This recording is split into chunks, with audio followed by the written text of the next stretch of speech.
Hi, everyone. Welcome. Thanks so much for joining us tonight for our All About APs webinar. We're going to be talking not only really specifically about APs, but really advanced curriculum and how to utilize the resources that you have available to you and thinking critically about how can I enhance my curriculum in ways that will differentiate me within the admission process. And I know we've got a lot of younger students here tonight, grades 8, 9, 10, and some students in grades 11 and 12 as well, which is great. Happy to talk about all phases of curriculum and APs and any questions that you guys have. A lot of the questioning, the things that we're going to be talking about tonight is going to be thinking about how you can design your curriculum and think critically about the ways you're designing your curriculum to enhance your overall profile at the end of your high school experience. So a lot of the things we'll talk about are going to be primarily for younger students, but if there are questions about the AP exam and things like that, we are happy to take those. And so a lot of this will also be relevant for some of the older students who have already taken APs and are a little bit further along within their curriculum. So again, thanks so much for joining. If you have questions, in your control panel, there's a section that says questions. So you can go ahead and type any questions that you have in there. We'll try to get to as many of the questions as possible. We've got a pretty big group that has signed up to be here tonight, which is awesome. But we will try to take as many questions as possible and talking a little bit about advancing your curriculum and utilizing the AP program. So just a little bit of a background on myself and my colleague Leslie. My name is Jamie Moynihan. I'm the Managing Director of College Counseling with AcceptU. I'm also the founder of College Impact, which is a program we're going to talk a little bit about tonight. It's a virtual extracurricular and mentorship program for students to design their extracurricular profile to be more competitive for admissions. I've worked in college admissions and college counseling for my entire professional career, the last 15 years or so, having reviewed applications for 4 different universities. I've also worked in a high school as a private counselor, and then I've worked obviously independently with families over the last 5-6 years with AcceptU and the families that have gone through that process. So kind of all phases of the admission process. And Leslie, I'll obviously let you introduce yourself. Thank you. Good evening, everyone. My name is Leslie O'Connor, and I'm a senior counselor with AcceptU. And similar to Jamie, I've worked on both sides of the desk. I've been on the college admissions side, reviewing applications, as well as a high school-based college counselor and AP coordinator in that role. So very familiar with the AP and IB program.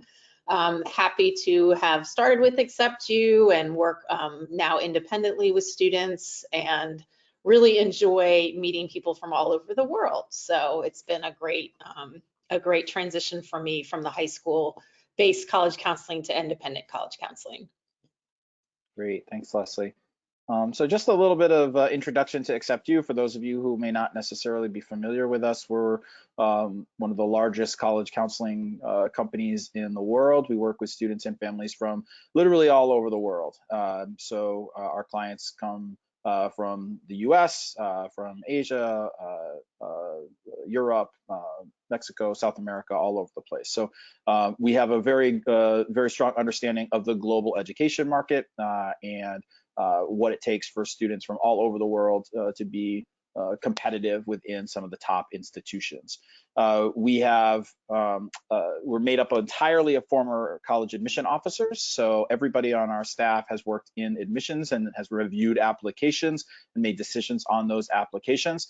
And so having that insight is something that we utilize a lot, not only when we work directly with the students that we're assigned to, but then also collaboratively with our colleagues. So to be able to talk to professionals like Leslie and many of our other counselors about kind of their insight, their perspective on the admission process and how the students that we're working with may be competitive at those institutions or be best competitive has been super helpful for me over the years, and I know for our other counselors as well. So when you're working with AcceptU, it's not just that you're working with one particular counselor. While you do have a primary counselor, you also have the insight and perspective of a variety of different counselors, about 30 counselors from a variety of backgrounds and experiences. We've been really successful in the programming that we've created. So we have a full 4-year curriculum that we've designed. So every month there's a task assigned to students to develop their understanding of college, of what is college, what am I interested in, how do I develop a profile to be competitive for those colleges, and then also inevitably developing your list and the materials that you're going to send in for the actual application process. So the curriculum is designed for students from grades 9 through 12 at any aspect or at any component time throughout your high school experience. You can join the program and we'll get you caught up as quickly as possible. So for me, I enjoy working with younger students to be able to build that rapport and kind of maintain a steady progression. But we also have students who are coming to us right now as they enter grade 12. So really all grade levels we're able to work with and help to design what that profile looks like and help them to understand the admission process.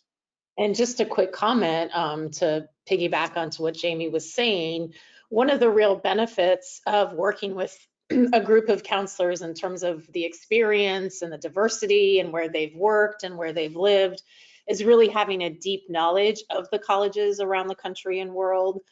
So that's also a wonderful bonus with working with AcceptU, and the fact that we do have this unique curriculum that really builds the foundation for your college application, but also is such an integral part of the journey of the college applications, college search. So it's a very unique way to approach it. And so it's wonderful to, like Jamie said, to have younger students working with us, but of all ages, we have that information and that expertise to provide. Absolutely. And this is just a sample of some of our counselors. So you can see a variety of schools, large schools, small schools, private, public, everything in between. So from a perspective standpoint, I think that's really important. And a lot of what we're going to talk about tonight really stems from that perspective. And I think one of the things that is challenging for students and families is oftentimes as they're developing the students' experiences and profile and thinking about what their curriculum is, they're really looking at it within the context of their own high school. And so that context has limits and what they're familiar with and what the people that are advising them are familiar with have limits. And so when we're talking to students, we think about things that are outside of that context and help students to understand, well, you may be restricted within your high school, but here are some things that you can do to develop what your profile looks like on a larger scale. And so I think that perspective is certainly critical to the success that we've had in working with our students. And that success has been documented. We're about 90% of our students last year were accepted to one of their top 3 institutions. So we talk a lot about strategically what makes the most sense for our students and how to place them and thinking about what types of dynamics do you want to be submitting to colleges and what puts you in the best position possible. And that's been very successful. This is just, again, a sample of last year's admission pool. So these are all of or a sampling of some of the schools that our students were admitted to. We had students from 275 different high schools, 11 different countries, and we had 233 colleges where students were accepted to. So you can see all the Ivy Leagues, publics, privates, and then everything in between as well. So let's talk a little bit about APs, and we get questions all the time about curriculum and how many APs do I need to take, and what is is it the number of APs? Is it the type of class that I'm taking? And so I think that one of the first things we want to get students and families to understand is what are the APs that we're looking at. Oh, so I'm sorry if you guys are not seeing our screen. Let me make sure that that's come up here. Oh, sorry about that. There we go. That should be better. So my mistake. No. So So yeah, so just kind of going back to thinking a little bit about why do the APs matter? What are the things that that college admission officers are looking for? And Leslie, maybe you could talk a little bit about, from an admission perspective, what are the things that that colleges are looking at, and how do APs impact that review process? Sure. So I think one of the points before I dive into that answer is that, and Jamie alluded to it a little bit earlier, is that you're doing your curriculum within the context of your high school. And so if you're a high school student that your school doesn't have an AP program for whatever reason, then it's okay not to have AP classes in that sense, that they're not offered at your high school. There are also some schools where students are limited in the amount of APs they're allowed to take. So all of that is usually captured in the high school profile that your counseling office puts together and they send to the colleges so that they understand what your high school curriculum is, what is offered, if there are AP classes, which ones are they? Again, if you're limited in terms of how many you're allowed to take. So rigor, when we refer to that word in terms of college admissions, is really the curriculum that you're able to take within the context of your high school, and then maybe opportunities outside of your high school classroom environment. So they are looking to see that you've challenged yourself to the best of your ability, and for some students that is AP classes, of course. For other students that might not be. It might be honors courses or college prep classes, but especially for students who might have a good idea of what they want to major in, they look to see if that academic interest aligns with your curriculum. So engineering is a good example. If you're thinking about engineering and applying for that in college, and you would want to be, taking the advanced placement classes in math and science. On the other side of that, if you are a humanities major and you're thinking about English or philosophy or psychology, then perhaps taking those AP courses in those areas would also be helpful. So again, they matter if they're available to you. And I think, again, you always want to have an appropriate level of rigor for you. So that doesn't mean you have to take, 12 APs as an example. It has to be with what's, the balance for you with your other academics and your activities and whatever else you might be doing. But rigor is something that the colleges definitely consider along with your grade point average.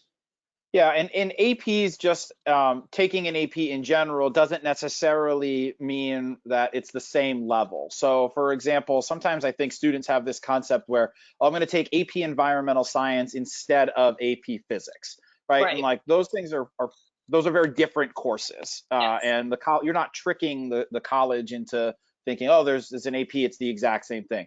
There's certainly a level of rigor that these APs take on even within themselves. And I think, when we're thinking about why do APs matter, the way that I talk to students about this all the time is, well, what's the goal?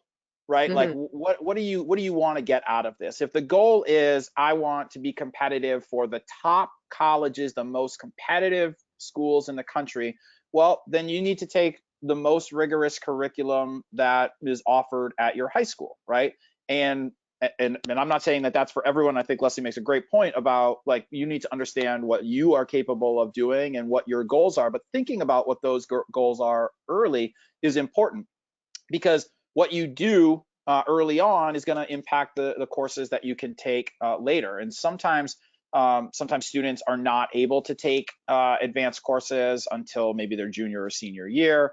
Sometimes they're restricted as far as the number of those things. And that context, to Leslie's point earlier about the school profile telling the admission officer, look, we cap APs at 6, or we cap APs at 8, or students are not allowed to take an AP until grade 11. That tells the reader what the expectation is for the student, right?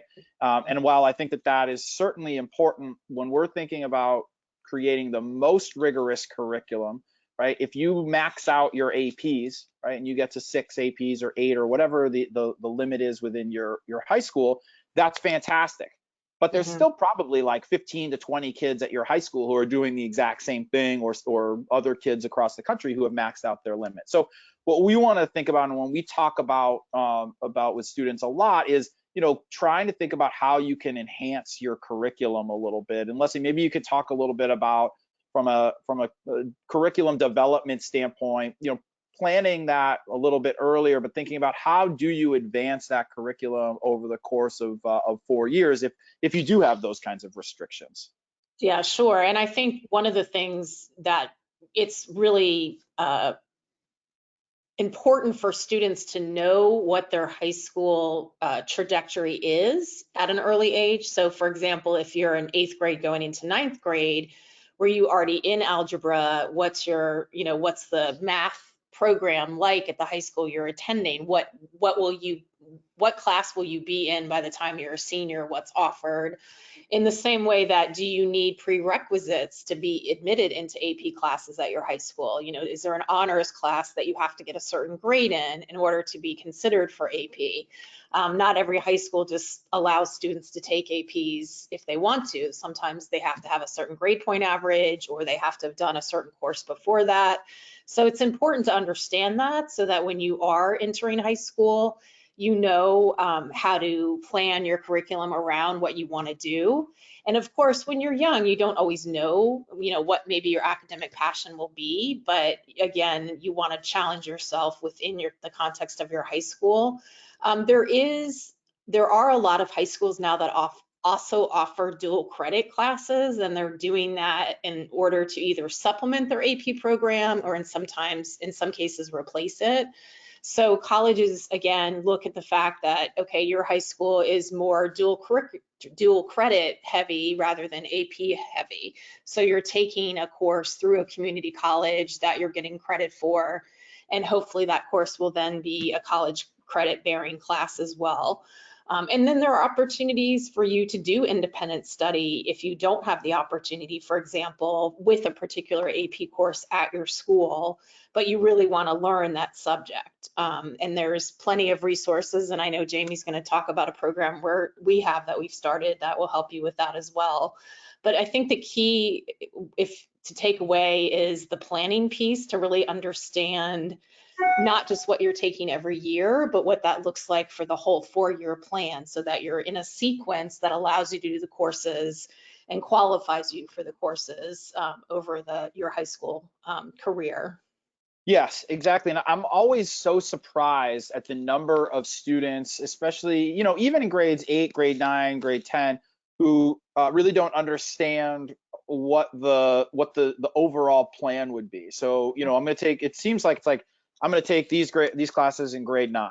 It's like, okay, great. But what does that mean for grade 10? What does that mean for grade 11? Because really the classes that you take as early as grade 8 are going to impact the courses that you can take in grade 11 or 12. And again, going back to the goals, if your goal is, I want to be competitive at the most competitive colleges, then you want to think about, how can I max out the curriculum within the context of my high school, right? How can I get to the highest level possible, and even beyond in some ways, and we'll talk a little bit about that as well, within I my high school. Yeah. love that. Today, actually, I was talking to one of our AcceptU students who's going into 10th grade. 10th grade, and she will be in AP BC calculus as a 10th grader. So we were actually talking about what can she do junior and senior year, because she's sort of run out of math options within her high school. So we were brainstorming around, okay, junior year, where can we find that multivariable calculus class? Like, how do we get, for you to be able to continue in your advanced math track? So that's a perfect example of, our support in helping students figure that out when they might have a limitation, or they're so accelerated that they've run out of coursework at some point. Yeah. Yeah, and that to me is where, like, starting early and thinking about what the overall plan, where you can make the biggest jumps within your curriculum. Because if you think about it, the vast majority of kids are working, again, within the context of their high school. So even kids who get to Calc BC as a junior, more often than not, when I talk to kids who are going into their senior year and they've taken Calc BC, I'll ask them, okay, great, you're in Calc BC. What are you going to take next semester? And more often than not, the answer is AP statistics. And while I'm not knocking AP statistics, you have an advantage where you're already ahead of the rest of your classmates having taken AP calculus.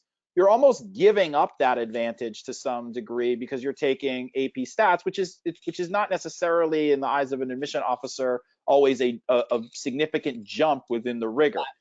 Instead, we want to help students. We talk to students all the time about, okay, you've got to this point of AP Calc BC. Let's find other outlets for you to be able to enhance your curriculum. And we get questions a lot too about, well, my high school is not going to take multivariable calculus credit, or my high school is not going to put on my transcript a class from Johns Hopkins CTY or Stanford Online High School or anything like that.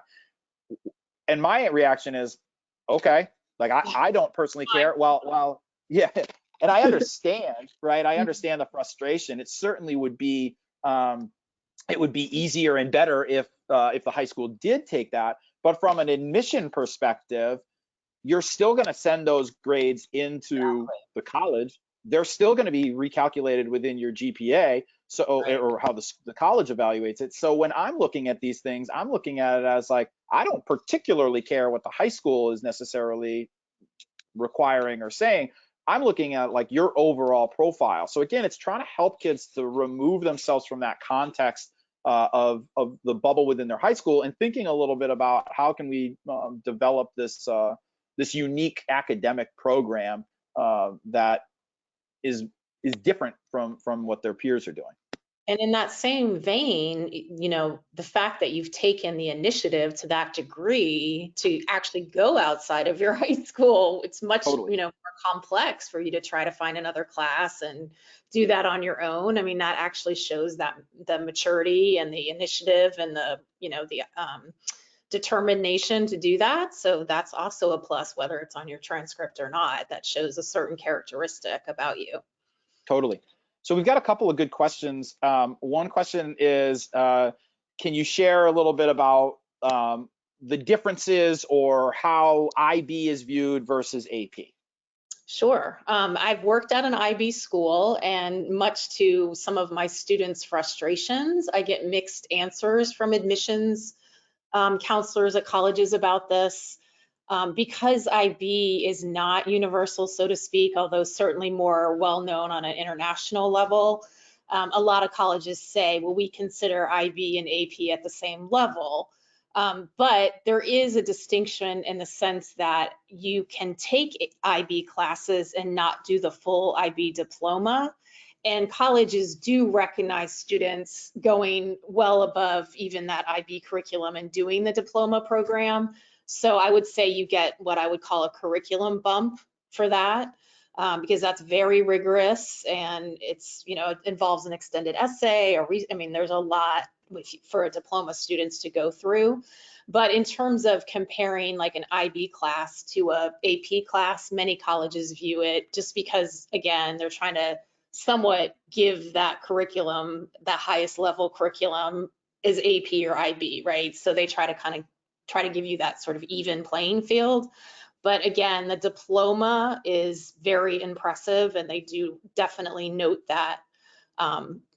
You know, and again, if you're applying internationally, the IB diploma is recognized and IB classes are recognized, and often you see that in the UK, in the European schools as the curriculum those high school students have taken in those home countries.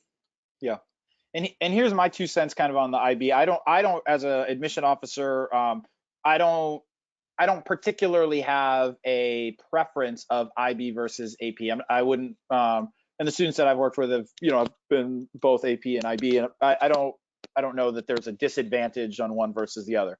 The one issue that that IB students oftentimes run into is it's even harder for an IB student to differentiate themselves from their peers, because most schools are only allowing students to take 3 HLs. Occasionally, a school will allow you to take a 4th HL, which is the higher level for those of you who don't know what IB is. But the vast majority of schools are only allowing you to take 3 higher level courses in your junior and your senior year.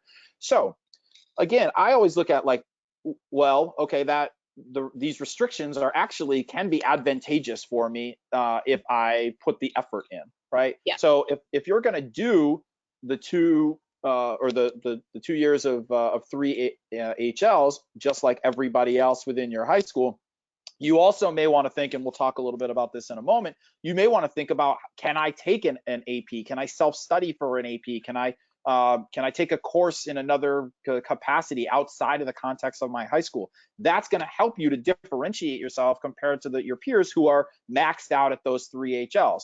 Whether it's on your transcript or not, the admission office is going to get that grade, and you're going to send those grades in when you apply. And so they're going to say, wow, this student took the three HLs and they took these additional courses outside, or they took the AP exams or whatever and got fives on them. So in a lot of ways, like, it's restrictive within your high school, and that can be frustrating, but it gives you advantages that you could theoretically take as you move through high school that differentiate you from what your peers have done.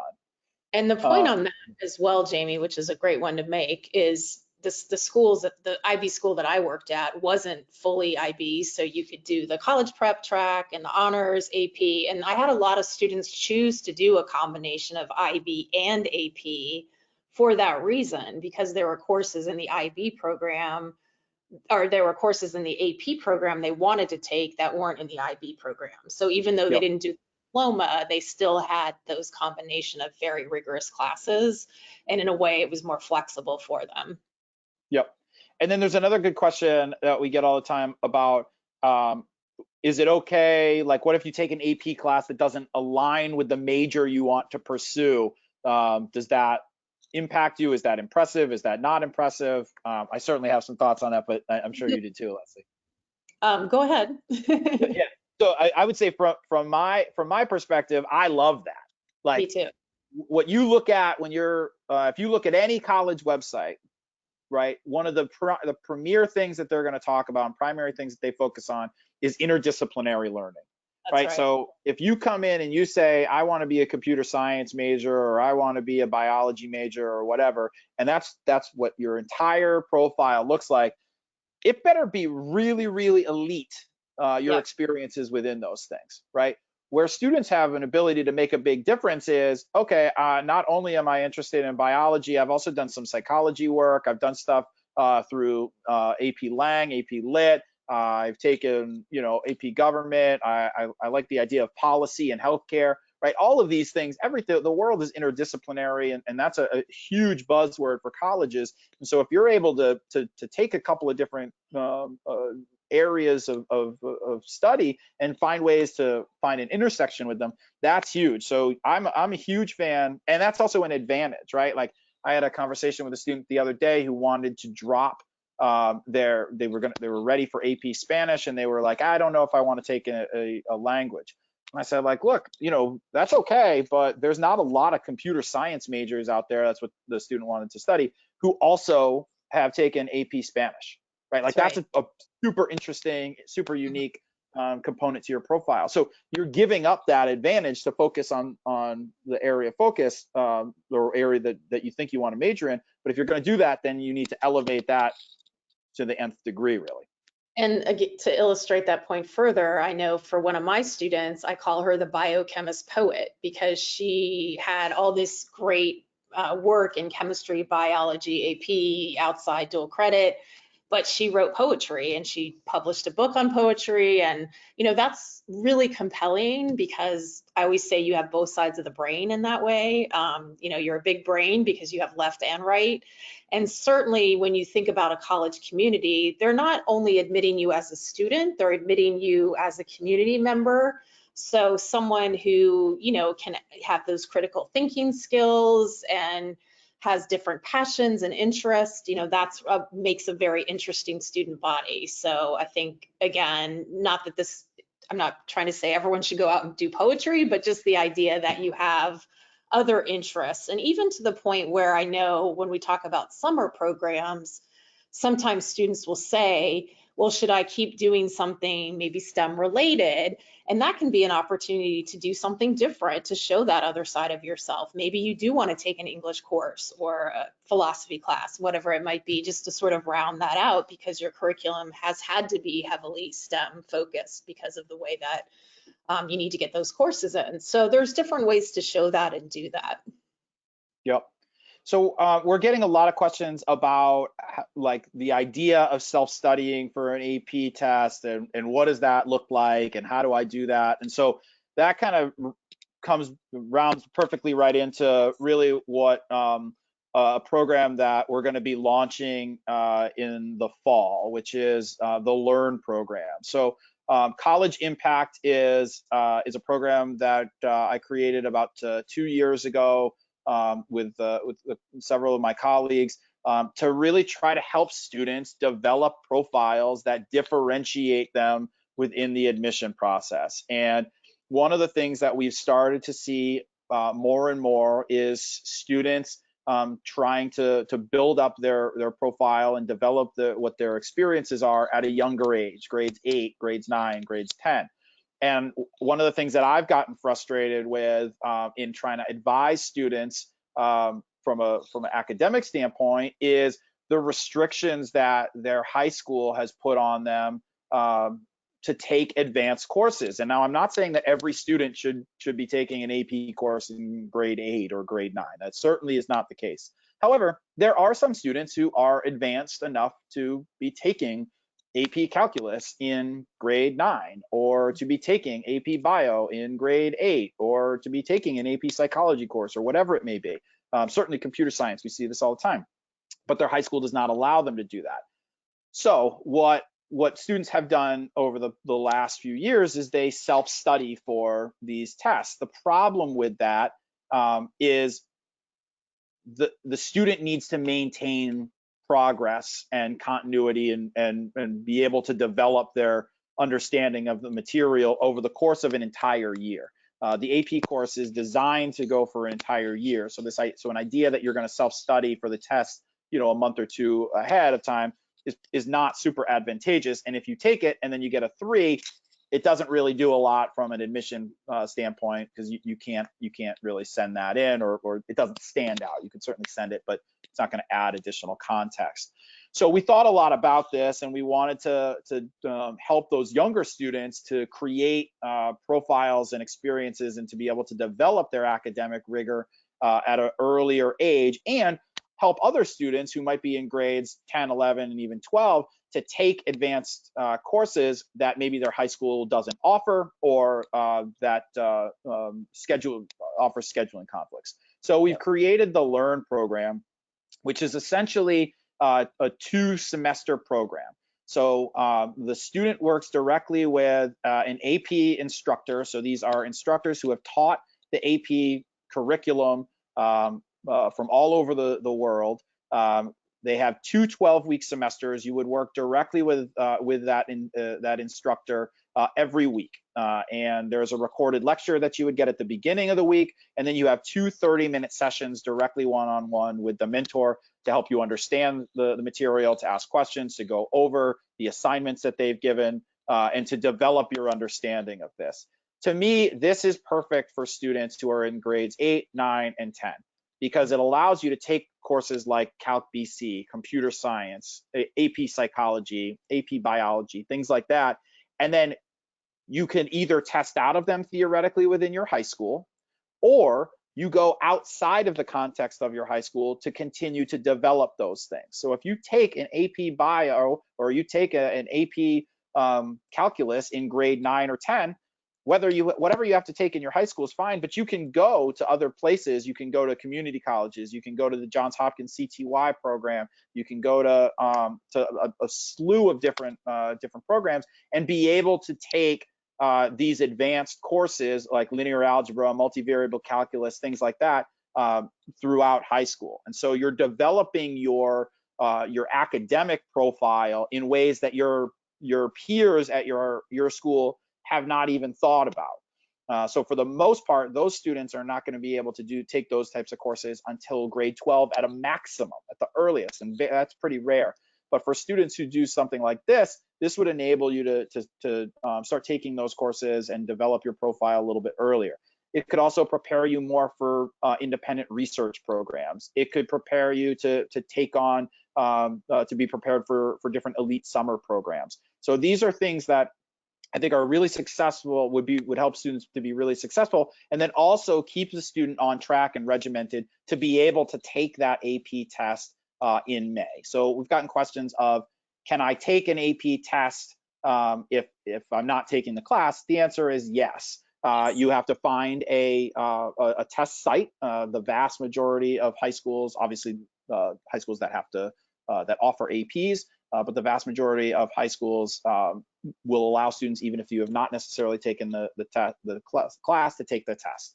Yeah. So that to me, this to me is a huge advantage for younger students. And Leslie, I know you've worked a lot with AP and kind of coordinating all of those types of things. So it'd be great to hear sort of your perspective on students taking this at a little bit of a younger age to be able to develop what that profile looks like. Yeah, and I think it's multi-pronged. Some of what you mentioned is one of the most important things about it is, some students are, because they're advanced in this way, they often get bored in high school because they don't necessarily have the degree of challenge that they're ready for because of schedule restrictions or only being able to take them junior and senior year. So I like the idea that College Impact Learn is more hybrid, so to speak, or flex scheduling. And it's more innovative that way because that's what you're facing in college. You have all these different ways of doing classes now, right? And so I think for those particularly motivated students, it's excellent and in sort of only enhances their academic profile. And for the most part, you're going to find if your high school doesn't offer an AP program, you're going to be able to take this test at a host high school by just calling them and asking them to join, their AP testing session. So it's not limited in terms of where you can take a test. You'll be able to find that, very easily. And again, it gives you the opportunity to explore, and very mature students especially, so many students now have more focus on what they want to do, whether it's a academic major or a certain career path.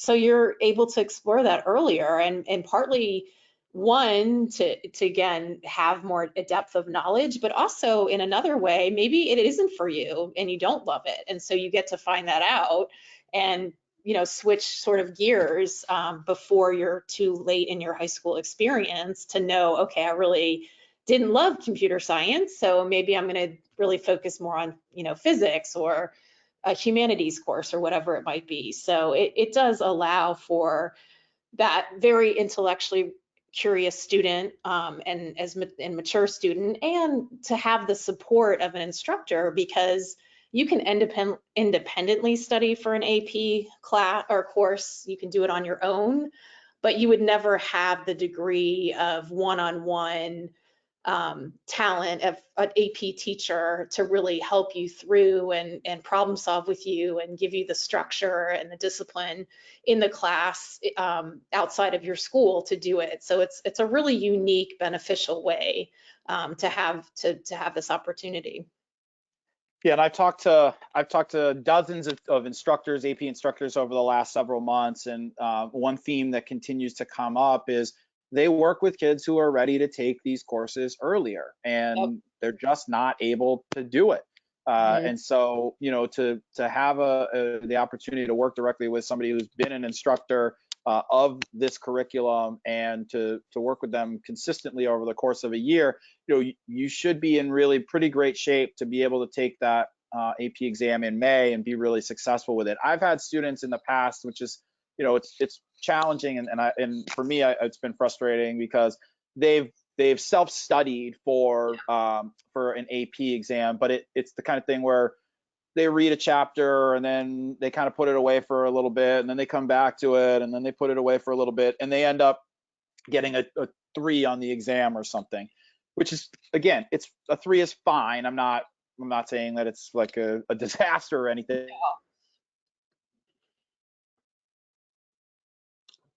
Jamie, can you still hear? I can't hear you. I think you froze. It's a pass. But if you spent, you know, a little bit more time on it and you had a, oh, sorry, can you hear me? It's going in and out. So I'll Can you hear me okay? supplement yeah, Oh, what I'm you're sorry. saying. No, Hopefully, yeah, go ahead. Yeah. okay, so I was going to say, I also have had students who sort of cobbled together an AP program where they asked their teachers to meet with them at lunch and maybe after school.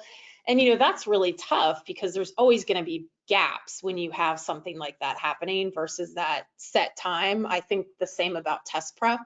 When you're accountable for the time, working with the instructor, you're more likely to maximize that experience.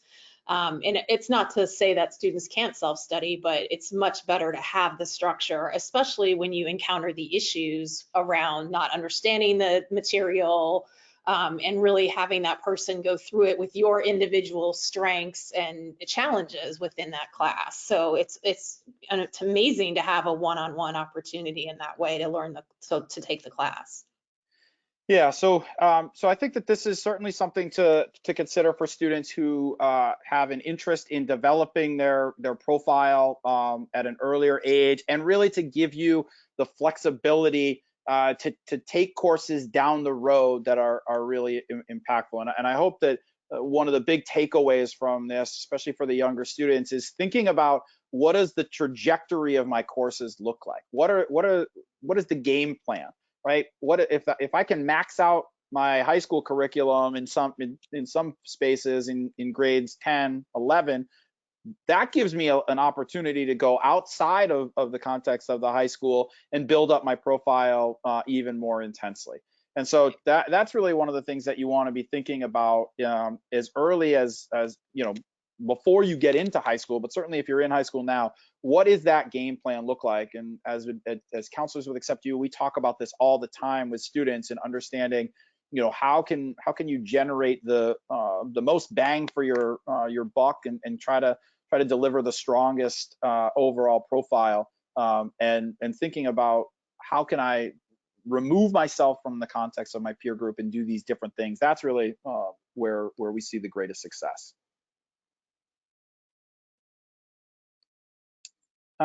So we've gotten some questions about just the ages and things like that. So the program is designed for students who are in grades 8, 9, and 10. If you're in grade 7 and you have an elite understanding of a particular space, that's also that can also be an opportunity for you too. We recommend that you submit your application, and then we would connect with you regarding the best way to proceed. I did put the link to the enrollment form below in the chat, so hopefully everybody can see that. So if you're interested, feel free to complete that, and I'll be in touch with you once that happens. Let's see. There was a question about from a placement standpoint, like what does do the scores matter with admissions? We had said obviously the 3 is passing. I don't know if you have any thoughts about 4s and 5s and the I mean, credit transfers.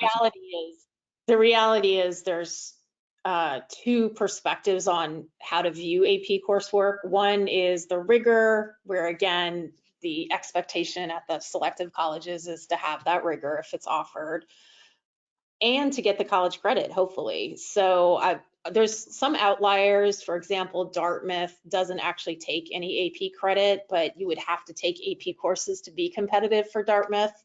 But a lot of, the majority of colleges, if you have a 4 or 5, are going to be able to give you credit in some area, whether it's a general education requirement that you're fulfilling or you're in the second level English class as a result.